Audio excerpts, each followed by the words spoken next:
Kaya bukan karena bajumu mahal. Ini sebentar-sebentar mahal nih Pak Ustaz, 2 juta. Yang nanya siapa? Kalau kau kaya bukan dengan bajumu yang mahal, kalau kau kaya bukan dengan cincinmu yang banyak, sampai pergi kondangan, wow, semua pakai emas, tangan pakai emas, gelang pakai emas, rantai emas, anting emas, gelang kaki emas, kaki disuruh tutup, dia angkat ke atas untuk melihatkan emas, gatal ya. Kau kaya bukan begitu. Apa bukti kau kaya? Berapa anak yatim yang sudah kau santuni? Kalau memang kau kaya, berapa orang miskin yang sudah kau belikan beras setiap bulan? Kalau memang kau kaya, berapa panti jompo yang sudah kau belikan kain? Kain apa? Mereknya ada di sini. Itu kalau kau kaya. Kaya bukan gerasimu ada 10 mobil. Kalau kau kaya bukan begitu. Ambil satu mobilmu itu, wakafkan ke masjid, tempel tulisan ambulansi, mobil wakaf ngangkat jenazah. Karena sekarang banyak jamaah nggak bisa lagi mikul jenazah, berat jenazah 120 kilo. Sediakan mobil wakaf. Mobil bisa dibawa mati. Ada mobil yang bisa dibawa mati? Bisa. Mobil yang kau wakafkan. Kalau menunjukkan kau kaya, bukan dengan rumahmu yang besar. Rumahmu yang besar akan tinggal, rumah besar tinggal, mobil besar tinggal. Udah, jangan lanjutkan lagi. Semuanya tinggal. Oleh sebab itu, inti, isi daripada ukhuwah adalah la yu'minu ahadukum. Kamu tidak beriman, kamu belum beriman, kamu tidak dikatakan mukmin hatta yuhibba li akhi, sampai kau sayang kepada saudaramu ma yuhibbu li nafsi, sama seperti sayang pada diri sendiri. Kalau ditempeleng pipimu perih, begitu juga pipi orang lain. Kalau dicubit terasa sakit, begitu juga dengan pipi orang lain. Makanya dari tadi saya tidak meminum minuman ini, tak sampai hati melihat yang lain menelan air. Suaraku lantang, suaraku keras, tapi hatiku lembut. Ustaz muji sendiri, tidak sampai hati melihat orang lain. Sekarang banyak orang bermental menikmati penderitaan orang lain. Melihat orang jalan kaki, dia memakai mobil paling mewah, jalan kan? Mental feodal. Melihat orang lain susah, pakai baju compang-camping, dia pakai sutra yang paling mahal. Perempuan pakai sutra nggak apa-apa, tapi sampai orang miskin, orang susah nggak punya baju. Apa bukti kau kaya? Yang laki-laki pakai sutra jangan, karena dengan memakai pakaian sutra itu memberikan hormon. Hormon ada feminin, ada maskulin. Feminin perempuan, perempuan yang tomboy pakai baju sutra bagus, memicu pertumbuhan hormon feminin. Tapi kalau laki-laki pakai sutra jangan, haram hukumnya. Apa hikmahnya? Dulu memanggil orang lantang, sini. Setelah pakai sutra, sini. Lihat itu yang pakai sutra. Maka tidak boleh laki-laki pakai sutra. Uhillu dzahab wal harir, aku halalkan emas sutra lil unsa, untuk perempuan. Wa uharrimuhuma lirrijal, tidak boleh pakai gelas emas, tidak boleh pakai piring emas. Kalau kau kaya, bukan gelas dan piring emas. Kalau kau kaya, bangun masjid yang besar-besar. Mudah-mudahan kita diberikan rezeki yang berkah supaya bisa bangun masjid.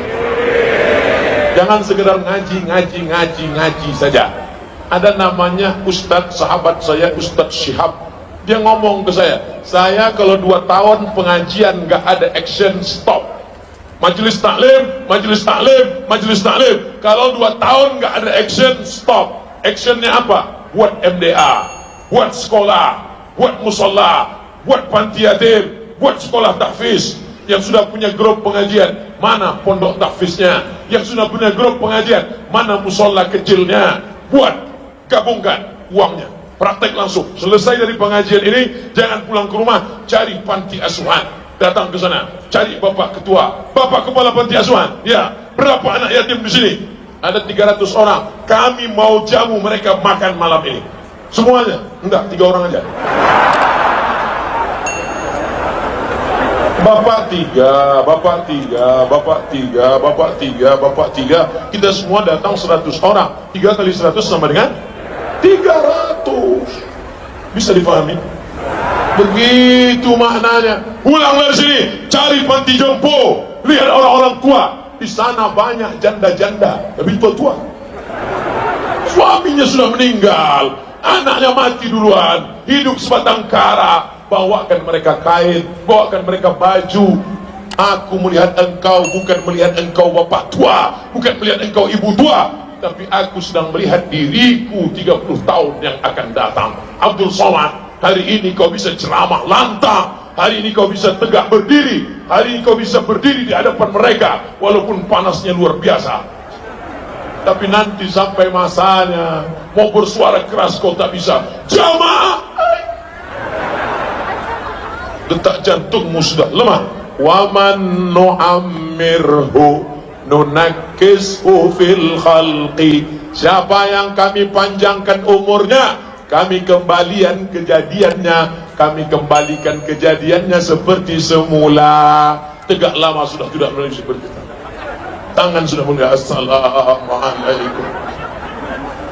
Mana tenaga yang dulu? Mana yang perkasa dulu? Mana yang dipuja-puja dulu? Hilang semuanya. Jangankan warna kulitmu, warna rambutmu pun mulai hilang. Akhirnya kau cat, seminggu kemudian ujungnya hitam, pangkalnya putih. Ustaz nyindir nih? Enggak, saya tidak ada pandai sindir menyindir. Kalau kebetulan ada sama, berarti kebetulan.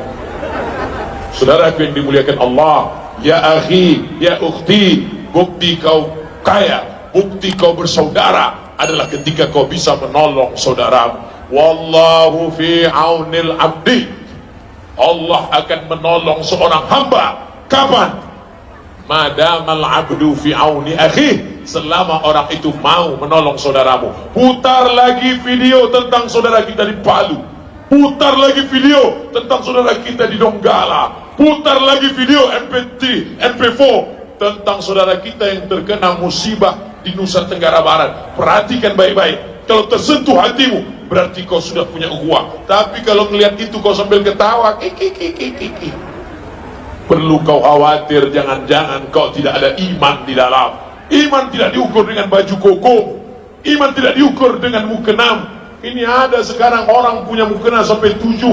Hari Senin pakai ungu, hari Selasa pakai merah, hari Rabu pakai pink, hari Kamis pakai hitam. Salah kau punya 7? Tidak salah, tapi cukup 2 saja. Yang 5 kau sedekahkan ke sana. Saya punya 1 aja bos. Jangan, kalau cuma 1 nanti temanmu gak tahan. Baunya luar biasa. Mesti diganti-ganti, ada yang dicuci, ada yang dipakai. Ini yang akan menolong engkau di hadapan Allah Subhanahu wa ta'ala. Kau sibuk dengan makan, pesta kuliner, makan. Ma'akal tafa'afnaita, yang kau makan busuk. Betul? Makan tadi siang, makan tadi pagi, makan nanti malam, makan lagi, busuk semua. Yang kau pakai lapuk. Berapa mukena lapuk, berapa topi peci lapuk, berapa sorban lapuk, semuanya lapuk. Wa mata sodakta, yang kau pakai menolong saudaramu, yang kau pakai melepaskan kesulitan saudaramu, yang kau bayarkan anaknya mau sekolah, yang kau tolong anaknya perlu laptop mau kuliah, yang kau tolong pendaftaran awal tahun baru. Itulah yang menolong di hadapan Allah. Banyak orang mengaku dirinya susah, banyak orang mengaku dirinya melarat, tapi ketika untuk urusan ke mall, untuk urusan shopping, untuk belanja, dia orang yang paling kaya raya, banyak harta. Maka sesungguhnya kekayaan bukanlah banyaknya harta yang dimiliki. Kekayaan adalah ketika kita merasa dunia ini tak ada apa-apanya. Dunia ini hanya seperti sayap nyamuk. Nyamuk yang kecil ada sayapnya 1. Begitulah dunia ini. Man arafat dunia hanat alaih. Siapa yang tahu dunia, maka dunia itu kecil di hadapannya, tak ada apa-apanya. Kira-kira selesai pengajian ini bisa kita menolong saudara kita? Jika sya berkehendak Allah, insya Allah. Kalau Allah berkehendak, itu teguran Allah ketika orang bertanya kepada Nabi Muhammad sallallahu alaihi, ya Muhammad, wahai Muhammad sallallahu alaihi wasallam, tolong ceritakan tentang Zulkarnain besok, tolong ceritakan tentang Ya'juj wa Ma'juj besok, tolong ceritakan tentang perkara-perkara gaib besok. Kata Nabi Muhammad, besok langsung turun ayat, wala taqulanna li syai'in inni fa'ilun dzalika ghada. Jangan kau katakan aku melakukan ini besok, illa ayyasha Allah, kecuali atas kehendak. Makanya kalau ada yang nanya, gimana Bu, bisa bantu saya besok? Insya Allah. Insya Allah artinya iya. Banyak juga orang kita, gimana Pak Ustaz? Insya Allah, dalam hati gak jadi. Insya Allah saya akan menolong kamu. Apa makna insya Allah? Kalau besok kau tolong dia, itu bukan uangmu, itu datang dari Allah. Kalau besok tidak jadi kau tolong, berarti memang musibah sudah datang. Alladzina idza asabathum musibah, ketika musibah datang, anaknya mati, kebakaran, mobilnya tabrakan, rumahnya kena gempa, dia dapat berkata inna lillahi wa inna ilaihi.